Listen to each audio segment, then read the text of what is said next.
you're taking 3 months off saying, I'm not hustling, I'm not making no bread because it's already been stated to me it's not a money thing. Okay, okay, so I'm going to put off 3 months, my family, just getting the hustle on, do what I got to do just to be seen.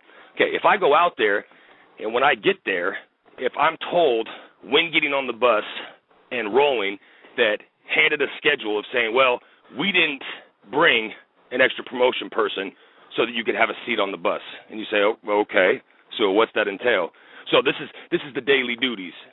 So when you look at the daily duties as an artist and you see that there's filling up ICEs for buses, emptying trash, walking around and hanging up posters and doing all this different stuff, and you try to be good about it, you start doing it for a couple weeks, then you realize that I'm not getting any promotion. All I've got from the tour manager is excuses saying, oh, well, your promotion stuff, it must have been shipped to another city. We don't have any of your promotion flyers here. Oh, I know we took the pictures, but we don't have any of this to sign or whatever. So you're walking around with a thumb up your ass saying, okay, this is ridiculous. And you even have other artists, which I won't name, saying, yeah, I knew you weren't going to do this for 3 months, brother. You an artist. You know what I'm saying? Yeah. You an artist. You ain't supposed to be doing this shit. When you got other artists saying that, when you basically are put in that position to where you're not told ahead of time, these are the duties, this is what you're doing 23 hours a day, you can get off during the meet and greet, but when you get off for the meet and greet, we're not going to have the stuff that we said to help promote. When you made it up front saying, I don't want money, I don't want anything like that, I don't want any of that, but I want to promote because I'm an artist. This is my livelihood, this is what I'm doing. And then when you bring it up, fans. Yeah, and when you bring it up and you have a problem with it, saying, look, I think I'm going to bounce back. I'm going to fly home. I don't see this is what it is. When you get the excuse of, well, we all work together when it comes to the label. I ain't got a problem coming out here and loading up trucks. I don't got a problem doing this. Yeah, well, we in different positions. Each show that trucks are getting loaded up from, how many, thousands of dollars is coming in? Okay, so yeah, if I was getting paid this for shows, I'd be loading up the motherfucking trucks too. I'd be loading them up quick. And I'd have anybody I can. So if you go out there and realize that this is what you're supposed to be doing, but wasn't told this ahead of time, when you out there doing that, and then it's, not even offer, we're going to actually break a couple dollars, man, because this is work. This is what you do. None of your promotion stuff's there. Yeah, you go have hard feelings about it. So when you realize and you fly home on your own dollar, say, fuck it, I'm going to fly back, catch a flight out of town. When you get back and realize that one of the main people calling your shots is pissed, behind the scenes mad at you because, oh, man, this cat don't want to do this, or, this cat did this and that, or I got to bring another promotion guy in now, and this is, when you realize that he's holding grudges against you for that, yeah, you know what I'm saying? There are certain issues and there's problems because that ain't how you handle business anyway. I mean, if someone wants to go out for 3 months and do that on their own, cool, let me know. Let me know if I can make that bread when you go out and do this for 3 months with me not even telling you. So situations like that were happening regularly to where it's one of them things like, all right, you know what, if this is the way it's going down, then I have a problem with it. And it didn't make a cat leave, but I speak in my mind about it like, yeah, what's going on with this? You know what I'm saying? What, this isn't right. This is not how you do business. As you know a what I'm saying? You're going to naturally question shit. Exactly. When you question it, not causing no problems, you know what I'm saying? And if you speak into understudies after 4 months of not being able to talk to a certain person, if you talking to the people, other people under him, for 3-4 months saying, look, album been out, we got a buzz, but we've already bounced on to 2-3 other albums. How do we keep promoting this? I'm trying to figure out how we can keep promoting this record. When you're talking about it and you're venting your frustrations to other people, you don't want to get a call from that man a month after that. Well, I've been hearing stuff from other people, right. Man. Yeah, I've been hearing stuff, man.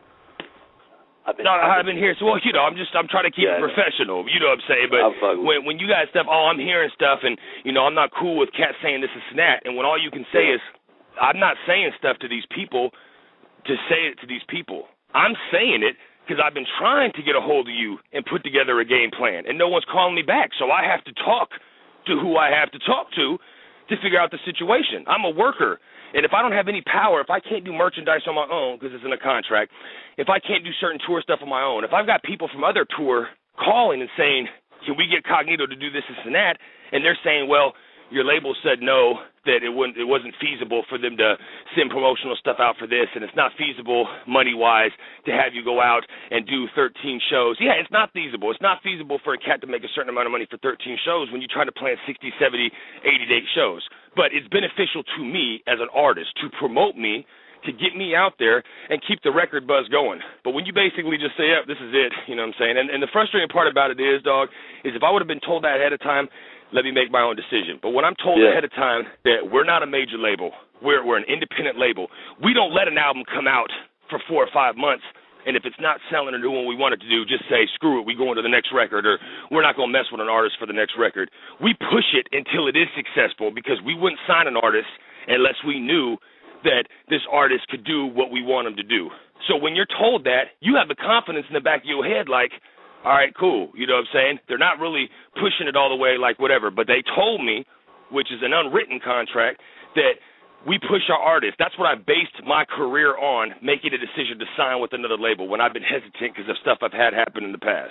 So when you have that in the back of your mind, this is what we're going to do, but you're not seeing it, when you're told that, oh, with the way we keep our artists busy and keep the grind going, we going to mind fuck you. We going to mind fuck you. Exact words. We going to mind fuck you. It's going to be so big, promoting this and that. But don't have nothing. When you got a publicist assigned to you, but don't have one interview set up, when you have a publicist assigned to you that you're trying to call the publicist like, look, I got people hitting my Twitter.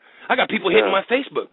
Oh, okay, well, I'm going to hit them and see if they want to do this and that. When you don't have one fucking interview set up through your publicist, and apparently you getting charged for this shit that I'm getting charged and charged back for, you know, different bullshit for label costs. Come on, dude. And that's just the tip of the iceberg. So however it gets defended against this, if this interview is a whatever type of thing, it's questions that I vented from the beginning, dude. I'm not an artist to fuck no one over. I believe in karma, brother, and I believe you do me right, I do you right. So I haven't tried to intentionally do nobody wrong as an artist, period. So that's the bottom line. But the fact of the matter is so much was, and if I was the first one saying it, then you could think I'm hating or say whatever I want. But when you got a bunch of other people saying it, like I even had other artists that I'm not going to speak on because I'm not bringing their name into it, tell me before I signed the situation that these are problems I've heard on a regular.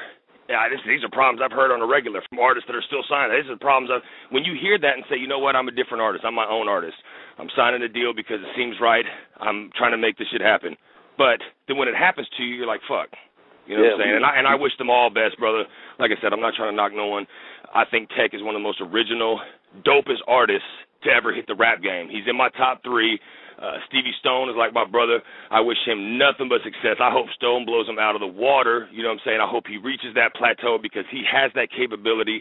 And Calico, I've been saying from day one that he's a mix between a Lady Gaga and an Andre 3000 to where he should be on another level. And I think that he needs to get pushed more in different aspects and not just pushed down the same stream as everyone they're used to pushing it to. Step out your market, push it to somebody else. I know you don't want a major label to touch Calico because then it's coming out your pocket a little bit, but give him to a label that knows that stream to push him. Keep it strange, but give him, you know what I'm saying, the freedom to be able to rock the way he should be rocking. A little bit. That's exactly. Let him do it. He shouldn't he shouldn't be doing no 9,000 units or 15,000 units. He should be doing hundreds. He's doing the same units as when he came out. Yeah. So when you got other artists that are selling more, you know, and like I said, it's not nothing against Tech because Tech deserves that. But if you have an artist that you're putting that kind of muscle and that money into and the promotion into, when they're consistently selling, then hitting the MTVs and getting bigger, that's because you put that type of work into that artist. But if you have all the other artists around that are doing the same amount of units, if not less, don't come out with the whole excuse, oh, well, the rap game ain't what it used to be. You know, ain't selling units. Well, you got other artists selling them units. You selling out shows. You know what I'm saying? Don't say, which what I heard, that's the excuse I got, is we ain't going to put money into radio. We don't put money into this single, and if this artist can't do it, well, then what makes us think we could do it with another artist? Well, because that other artist is a different artist. Did you telling me because one certain person didn't blow up off of spending some odd umpteen $1,000s on this, that you're telling me that the next artist can't blow up because they're not that artist?